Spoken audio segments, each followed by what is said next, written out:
Jamaah, oh jamaah. Alhamdulillah. Alhamdulillahirabbil alamin, kita masih di Islam itu Indah. Dan alhamdulillah buat jamaah yang baru bergabung. Hari ini kita sedang membahas tema amalan menjaga anak 24 jam. Dan dengan bintang tamu kita ada Kak Intan Erita. Masya Allah. Jamaah yang dimuliakan Allah, sebelum kita lanjutkan lagi pelajaran kita, seperti biasa, dan insya Allah ini akan bermanfaat sekali untuk kita semua jamaah yang ada di rumah. Kita akan mendengarkan murotal yang akan dibawakan oleh Ustadz Syam. Silakan Ustadz. A'udzu billahi minasy syaithanir rajim. Bismillahirrahmanirrahim. Allahu la الحي القيوم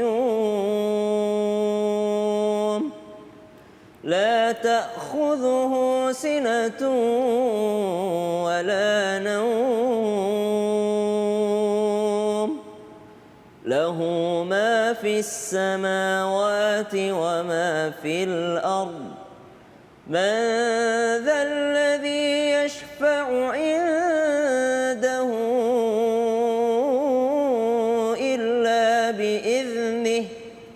يعلم ما بين أيديهم وما خلفهم ولا يحيطون بشيء من علمه إلا بما شاء وسع كرسيه السماوات والأرض ولا يؤوده حفظهما وهو العلي العظيم. اللهم ارحمنا بالقرآن. Jamaah Islam itu indah yang dimuliakan Allah Subhanahu wa taala. Satu ayat yang mulia. Memang semua ayat itu mulia. Tapi memang ada beberapa ayat yang dikhususkan atau yang fadilahnya memang diperkenalkan oleh baginda Nabi Sallallahu Alaihi Wasallam. Di antaranya ayatul kursi. Jadi kalau kita berbicara tentang penjagaan, maka ayat yang paling lengkap tentang penjagaan atau ayat yang memang faedahnya, fadilahnya untuk penjagaan adalah ayatul kursi. Bagaimana tidak? Ayatul kursi bisa menjaga Baitul Mal yang pada saat itu ada pencuri yang masuk yang ternyata adalah dari bangsa jin. Yang ketika itu kehilangan kurma, kehilangan bahan makanan, gandum segala macam, ternyata ditangkap, ternyata dari bangsa jin. Kata jin tersebut, saya bisa masuk dari pintu mana saja kecuali engkau bacakan ayatul kursi. Itu yang pertama. Yang kedua, memang ayatul kursi berbunyi, Allahu la ilaha illa huwal hayyul qayyum. Allah tiada Tuhan selain Dia, Al-Hayyu yang maha hidup, Al-Qayyum yang maha menjaga. Kenapa disebutkan Allah yang maha menjaga? Karena kadangkala orang tua kita masih hidup tapi tidak bisa menjaga kita.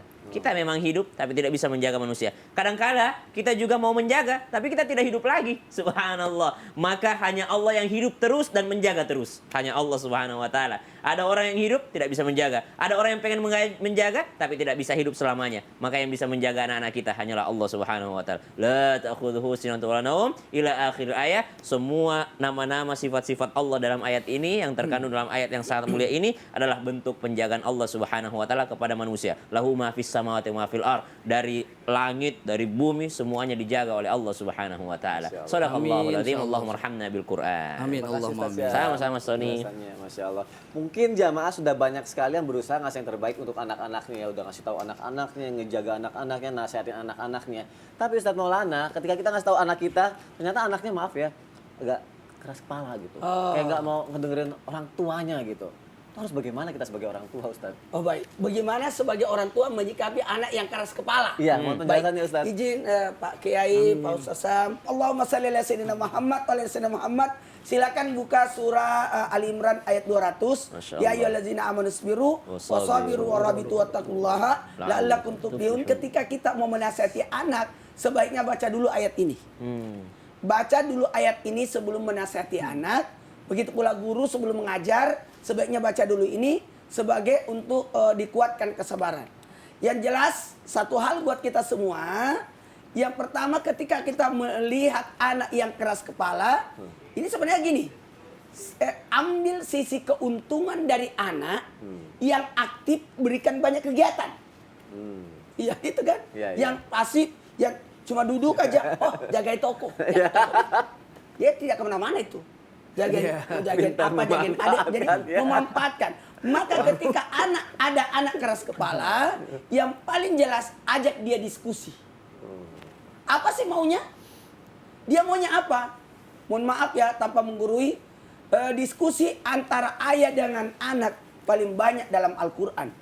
Bagaimana sosok ayah bertanya kepada anaknya, Luqmanul Hakim bertanya kepada anaknya, Nabi Ibrahim bertanya kepada anaknya, bahkan Nabi Yakub berkata kepada anak-anaknya. Jadi diskusi itu penting, mendengarkan pendapat. Karena bukan notabene-nya orang tua itu, kata Nabi, jangan engkau membuat anakmu durhaka disebabkan oleh dirimu. Sekali lagi, jangan membuat anak durhaka disebabkan oleh dirimu. Kenapa? Kadangkala orang tua yang menyebabkan anaknya durhaka kepadanya. Udah lihat anak lagi serius main, langsung disuruh. Lihat dulu keadaannya. Kapan pada saat dia disuruh atau diperintahkan sesuatu yang kemungkinan besar dia tidak akan melawan kan. Jadi kita lihat situasinya. Ini anak nggak enak juga nih. Kita nasihatin anak di depan anak-anak teman-temannya, jangan sampai mempermalukan. Apalagi kita ayo memahami cara berpikir anak. Makanya ada usia Sayyidina Ali mengutarakan 1 sampai 7, 7 sampai 14, 14 ke 21. Berarti memang cara menghadapi anak-anak itu berbeda caranya. Selain tadi sudah dijelaskan oleh Kak Intan, masalah ada karakter-karakter anak, sehingga dijabarkan juga oleh Dr. Aisyah Dahlan, adanya 4 karakter anak yang seperti Sayyidina Abu Bakar, Umar, Utsman, dan Sayyidina Ali. Ini luar biasa, karena ada memang anak yang berpikiran praktis, ada memang yang logis, ada yang gimana ya tidak mau bertele-tele, ada yang pokoknya macam-macam lah. Ada anak yang mau tampil, ada yang harus digerakkan dulu, dikasih contoh dulu. Maka yang paling bagus tidak pernah memaksa anak.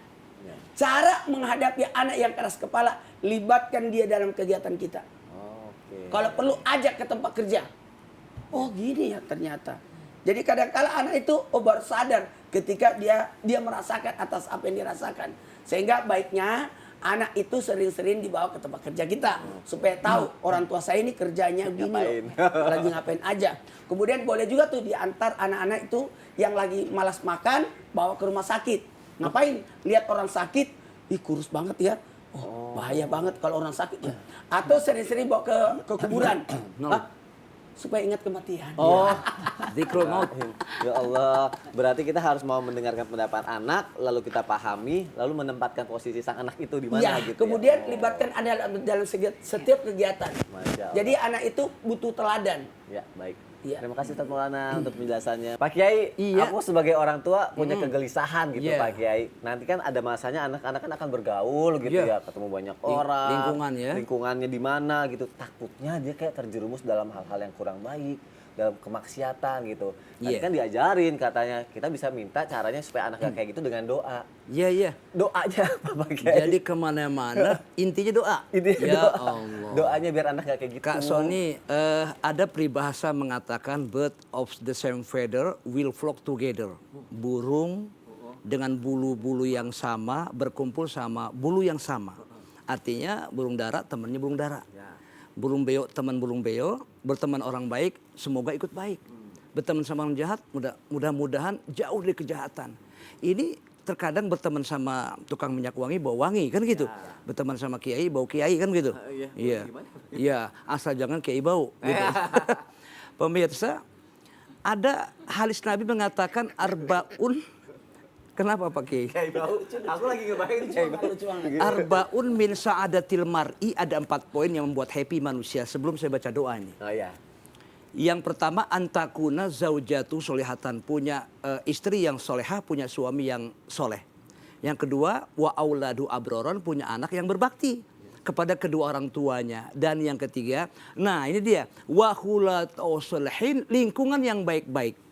Baru yang keempat warizkuhu fi biladihi, bahwa rezekinya itu ada di negerinya, di Indonesia yang memang Pak Keisam gemah ripah ya, Pak Kemulana gemah ripah loh janawi toto tentem ketur harjo, nggak usah kemana-mana.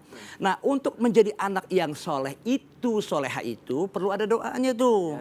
Kita sama-sama baca ya. Bismillahirrahmanirrahim. Bismillahirrahmanirrahim. Ayo semangat. Bismillahirrahmanirrahim. Bismillahirrahmanirrahim.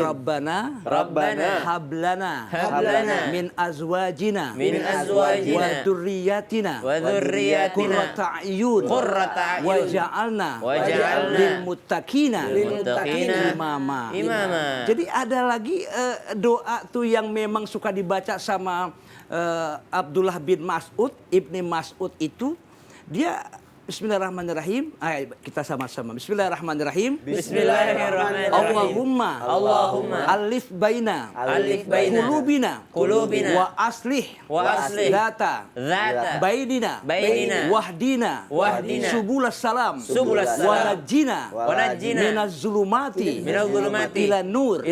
Nah ini seterusnya wajadibna fawaisa ma za'ara minha wa ma batan wa barik lana fi asma'ina wa absarina wa qulubina wa azwajina wa dzurriyyatina waja'alna. Ini menjadi aku orang yang betul-betul waja'alna syakirin, menjadi orang yang bersyukur kepada Allah. Makanya syukuri apa yang ada, hidup adalah anugerah. Tetap jalani hidup ini, melakukan yang terbaik, jangan menyerah. Kita harus kenapa Apalagi itu lagu Damai Asik ya. ada anak yang kurang artinya labil. Iya. Entar ini dapat pergaulan ini ikut lagi gini. Iya. Apalagi zaman sekarang kan. Kita harus sering orang tua jangan putus berdoa terus buat anak. Iya. Jadi yang dikatakan Rabbi ja'alni muqima shalah wa min dzurriyyati rabbana wa taqabbal du'a. Rabbana gfirli wali walidayya walil mu'minina yauma yaqumul hisab, itu doanya Kak Sony. Jadi nanti kita amalkan dengan sebaik-baiknya. Semoga keluarga kita menjadi keluarga yang sakinah, mawaddah, warahmah. Keisam kan berpunya satu nih. Ya. Kita doain biar 2, biar 3. Kita udah 4 semua nih. Nah ini baru 3 ya? Iya, aku 3 aja. Tambah 1 lagi. 3 aja Jadi deh. rombongan 4 semua nih anak kita nih.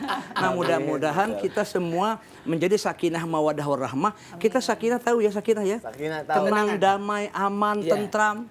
Kalau orang-orang Bandung bilang sakinah itu sanajan aki-aki tetap ngeunah. Enjoy. Tenang, damai, aman dan bahagia. Luar biasa. Begitu Kiai Syam ya. Terima Dua kasih Kiai Pak Maulana. Kiai Baik, untuk terima kasih. penjelasannya Mas Ustaz Maulana. Apa? Kita bacain lagi aja pertanyaan dari jamaah. Betul. Yuk kita Karena masuk zaman lagi itu, ke segmen Tanya Dong Ustadz. Kami semua tanya dong Ustaz. Bismillahirrahmanirrahim. Dari Instagram Amba Allah. Masya Allah. Assalamualaikum Ustaz. Waalaikumsalam Sebenarnya- Wabarakatuh. Sebenarnya boleh nggak dalam Islam mendidik dan menjaga anak dengan cara mengekang atau membatasi anak karena pergaulan zaman sekarang ini semakin mengkhawatirkan. Terus kalau boleh kita mengekang anak kayak bagaimana ya caranya? Dan ada nggak batasan mengekang anak atau membatasi anak yang diajarkan oleh Rasulullah SAW? Lalu, mohon maaf ini pertanyaan baru. Bagaimana kalau dari sudut pandang psikologi,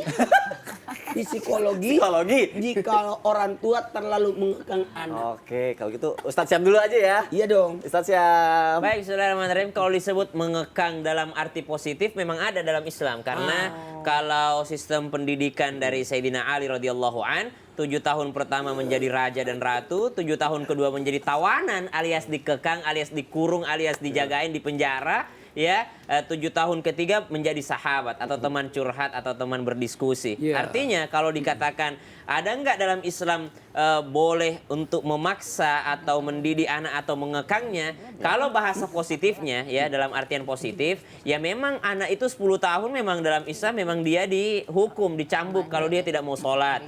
Misal sudah dikasih tahu aturannya, kewajibanmu menjaga auratmu dari lututmu sampai pusarmu kalau kau laki-laki. Dikasih tahu batasan-batasannya, subhanallah. Ini kan sebenarnya kalau bahasa positif kekangan, ya kekangan yang positif. Bukan berarti mengekang, dikerangkeng, tidak bisa kemana-mana, tidak bisa eksplor, tidak. Tapi mengekang yang dalam Islam adalah artinya memang benar-benar dia diajarkan bahwa engkau itu tanggung jawabku, wahai nak. Dan ingat, ketika seorang orang tua mengekang anaknya, semuanya karena Allah, bukan karena ingin dihormati oleh anak.